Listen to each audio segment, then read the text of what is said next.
Hello दोस्तों, आज हम देखेंगे कि हमने वीक 39 में यानी कि 23 सितंबर से 27 सितंबर तक 5 डेज में कितना प्रॉफिट या लॉस बुक किया है।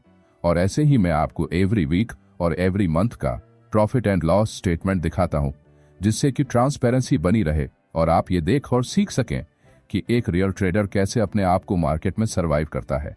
तो हमने यहाँ पर डेट रेंज सेलेक्ट कर ली है और अब हम आई बटन पर क्लिक कर देंगे और 2 सेकंड का वेट करते हैं।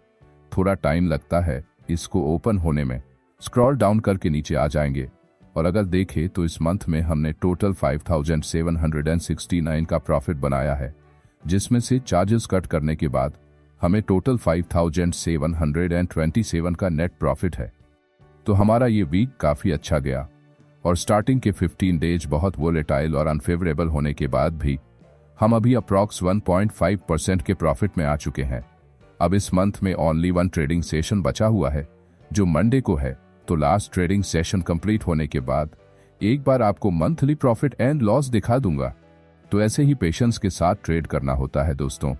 अगर आप देखें तो स्टार्टिंग के 10 ट्रेडिंग सेशंस में हमें कुछ भी प्रॉफिट नहीं मिला था, लेकिन हम सेम कंसिस्टेंसी और सेम स्ट्रेटजी के साथ विदाउट एनी डाउट ट्रेड करते रहे और मंथ के लास्ट 10 डेज में हमें अप्रॉक्स 1.5% का प्रॉफिट हो चुका है।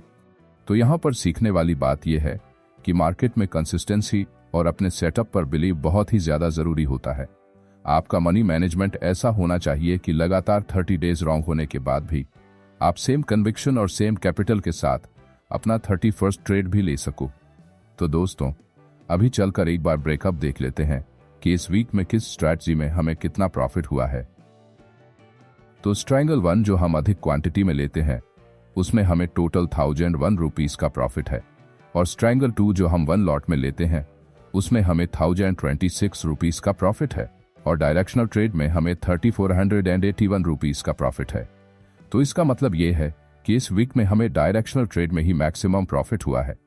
और अगर आप यहाँ पर देखें तो पहले डायरेक्शनल ट्रेड 60 क्वांटिटी में लेता था, लेकिन अभी क्वांटिटी को रिड्यूस करके 45 कर दिया है और हाई प्रीमियम सेल करके प्रॉफिट टारगेट को पॉइंट्स वाइज बढ़ा दिया है। और ऐसा इसलिए किया है क्योंकि स्मॉल प्राइस के मल्टीपल लॉट सेल करने की वजह से मार्जिन बेनिफिट के लिए हेज अधिक बाई करने पड़ रहे थे, जिससे हेज में हमारा अननेसेसरी लॉस हो रहा था। उसी को रिड्यूस करने के लिए क्वांटिटी को 1 लॉट से कम करके प्रॉफिट टारगेट को पॉइंट्स में बढ़ा दिया गया है। सेम अगर आप देखें तो स्ट्रैंगल 1 में भी वही किया गया है। इसमें भी जैसे ये देखिए, यहाँ पर 125 क्वांटिटी में सेल किया गया था और यहाँ पर 100 क्वांटिटी में ही सेल किया गया है। तो एक तरह का इवोल्यूशन है जो ट्रेडर्स की लाइफ में आता रहता है। आप नई ऑब्जर्वेशंस करते रहते हैं और उसके हिसाब से अपने सेटअप को और अधिक रिफाइन करते रहते हैं।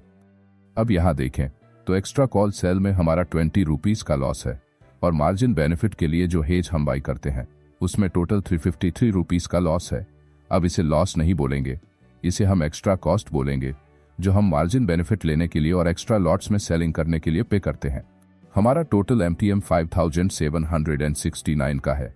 41 रुपीस हमने चार्जेस दिए हैं और फाइनल प्रॉफिट 5728 का है। ओवरऑल देखें तो 5 डेज में हमें ओनली 1 डे लॉस है और हमारा ये 1 लॉस हमारे स्मॉलेस्ट प्रॉफिट से भी छोटा है। तो यहाँ पर आपकी ऑब्जर्वेशन ये होनी चाहिए कि हम जब प्रॉफिट करें तो बड़े करें और जब हमारा दिन सही नहीं है, हमें लॉसेस हो रहे हैं, तो हम छोटे लॉसेस बुक करके मार्केट से बाहर आ जाएं। क्योंकि अगर आप छोटे लॉसेस दे नहीं पाएंगे तो आप बड़े प्रॉफिट ले नहीं पाएंगे, और अगर गलती से आपने बड़े लॉसेस दे दिए तो बड़े प्रॉफिट तो आप लेने की सोचिए ही नहीं, क्योंकि उसके बाद आपका पूरा ध्यान लॉसेस रिकवर करने पर हो जाएगा, ना कि प्रॉफिट अर्न करने पर। ओवरऑल हमारा ये वीक भी काफी अच्छा रहा। अब कल एक लास्ट ट्रेडिंग सेशन बचा हुआ है, वह कंप्लीट हो जाए तो monthly profit and loss statement भी शेयर कर दूंगा। फिर आप फाइनली देख सकते हैं कि इस मंथ में हमारा कितना प्रॉफिट बना है। तो ठीक है दोस्तों, आज के लिए बस इतना ही। और अगर आपका कोई डाउट है तो आप कमेंट सेक्शन में पूछ सकते हैं या आप हमसे टेलीग्राम पे भी कनेक्ट कर सकते हैं। Thank you.